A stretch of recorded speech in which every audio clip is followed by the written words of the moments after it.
In the previous video, we discussed how you need to negative out all campaigns or work with bids in order to truly isolate our exact campaign. In other words, it's not enough to just create an exact campaign for it to work and for it to be the only one working.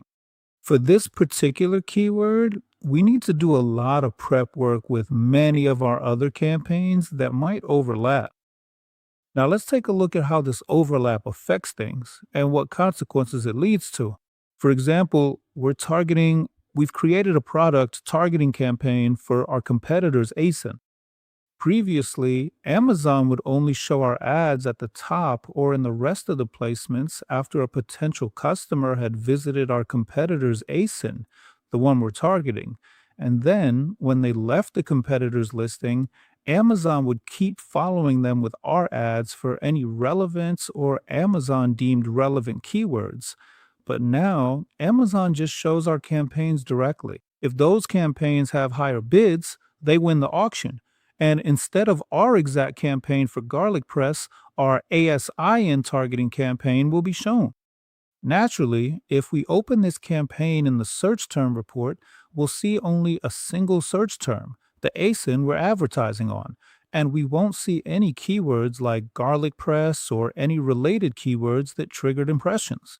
And we can be sure that our exact impression for the garlic press query is only being handled by the exact campaign. In reality, if the bid in the exact campaign is set at $1 and the bid in our ASI and targeting campaign is, say, $1.10 for top or rest placements, then these campaigns can actually be triggered by the garlic press query, and we can't really tell what's going on. Our exact campaign isn't getting impressions. The ad isn't being shown. But in fact, the ad is running just fine. It's just that there's no statistics for it. Our product targeting campaigns are getting impressions and clicks, but we don't know their conversion rates. We don't know the actual ACOS because both real product targeting impressions and keyword impressions from different placements, top and rest, are all mixed together. That's if we're talking about the campaign. In individual placements, like the top and the rest, there are a lot of keywords we don't know about that Amazon used for impressions. We don't know how relevant they are. We can't get rid of them with negative keywords because we only know the words that are potentially uninteresting or irrelevant to us, the ones that underperform and we'd like to exclude. But unfortunately, using negative keywords won't do anything in this case. That's why for product targeting, we have to work with the bid. We need to make sure that for each placement, the bid is lower than what we use for our exact match and broad campaigns if we don't want product targeting to compete with them. But competition is one thing. The most important thing is that unproductive impressions through product targeting campaigns can lower our organic rankings and bring them down pretty quickly. If you launch these kinds of sub campaigns on a large scale, it's very easy to kill your organic rankings because we don't see the full statistics. We don't see which keywords we're underperforming on, where our ACOS is high, where our conversion rate is low, and our organic positions drop. That's why it's not just bad for advertising, it's also dangerous. So, when you have a product targeting campaign and you see a pretty high ACOS and a pretty poor conversion rate, I would recommend not trying to save those few sales, if they really are few, that you get from top and rest placements and a product targeting campaign. Most likely, by doing so, you're actually hurting your organic rankings. But if you see that your top and rest placements are performing well, first and foremost, this means that your product targeting is actually substituting for keyword targeting. In other words, your keyword queries haven't been properly developed, there aren't enough of them, or they're set at so low bids that your product targeting campaigns are taking over instead. You need to expand these campaigns. You need to increase the bids for keyword targeting, for broad, phrase, and exact match in order to shift traffic from product targeting to the traffic you can actually see statistics for and manage. That means broad, phrase, and exact match. So in this case, you need to look and compare what bids you have set for product targeting in your top and rest campaigns and what bids you have set for top and rest in your broad, phrase, and exact campaigns. You should adjust them so that broad, phrase, and exact campaigns end up capturing more sales. So, on one hand, it's good when you have placements in product targeting that are unusual, what I call top and rest, meaning your ads are showing in places they normally shouldn't and they're performing well. But this also means that your campaign types aren't working correctly. They're not working where they're supposed to. But Amazon often likes to operate in the dark and not give you the statistics. That's why, during audits, I often come across situations where your product targeting campaigns perform well in top and rest placements, but have a very small share of impressions on the actual product page where they're supposed to work. And on the other hand, keyword targeting is getting the search traffic. Broad, phrase, exact. On the contrary, they get a lot of impressions and a lot of clicks in product targeting and quite few in top and rest placements where they're actually supposed to perform. So, what is Amazon actually doing? Basically, it swaps your search traffic with product targeting and gives you results without statistics, while product targeting is replaced by traffic from keywords.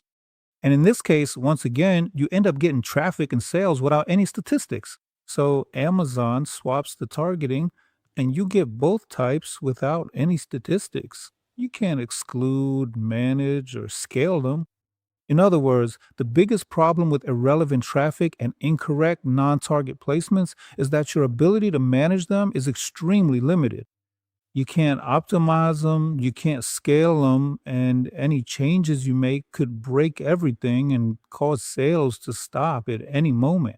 Plus, these sales are very sensitive to changes. So, if we see that our placements are overlapping, it means that any changes to the bids in one of the campaigns can disrupt the performance of the other campaigns.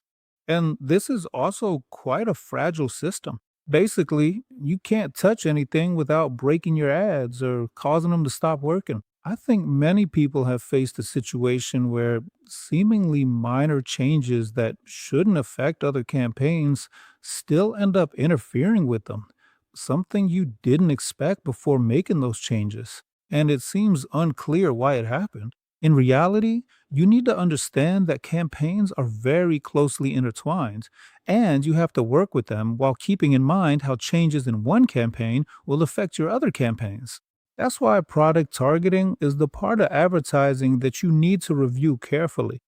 And all product targeting campaigns that are generating impressions, clicks, and sales, both at the top and in the rest, should be carefully examined to determine, first of all, whether they are performing correctly. If you see that they are performing so so or poorly, then you need to sacrifice them and isolate those placements. Because if product targeting is bringing you sales at the top and in the rest, by isolating those placements, you should be able to get that same traffic in your keyword campaigns. That is, if you have a well assembled semantic core, your keywords are well developed for keyword targeting, and you have enough broad, phrase, and exact campaigns, then you'll get the same impressions and clicks, but with statistics.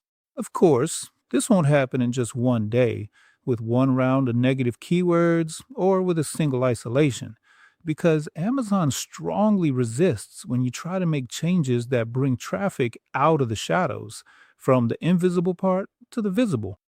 And Amazon will try to manipulate you. And often, when we optimize things correctly, we see the opposite result. That is, it seems like all the campaigns collapsed after our changes. I believe that Amazon's artificial intelligence manipulates not only buyers, but also sellers and advertisers in exactly the same way. And Amazon aims to get the maximum profit from advertising as well. Today, advertising is becoming Amazon's main tool for generating profit. Amazon's advertising revenue is reaching the level of AWS servers. If for the past 15 years Amazon's profits came from AWS servers, now the profit from Amazon advertising is comparable, and Amazon is doing everything it can to increase that profit. And Amazon's advertising profit is your ad spend, your expenses. That's why Amazon wants to do everything possible to make you spend more. If Amazon sees that you are making changes that are absolutely right for you, changes that lead to increased sales and reduced spend, Amazon is very unhappy and it is ready to deprive you of impressions and clicks to force you to revert everything back to how it was. Because it's not in their interest for you to see what's happening to be able to add negatives or to scale your campaigns. They want you to keep spending.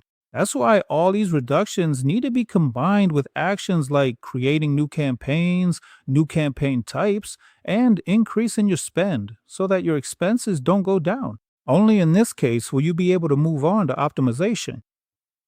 So it's not enough just to understand. Amazon has to accept your changes.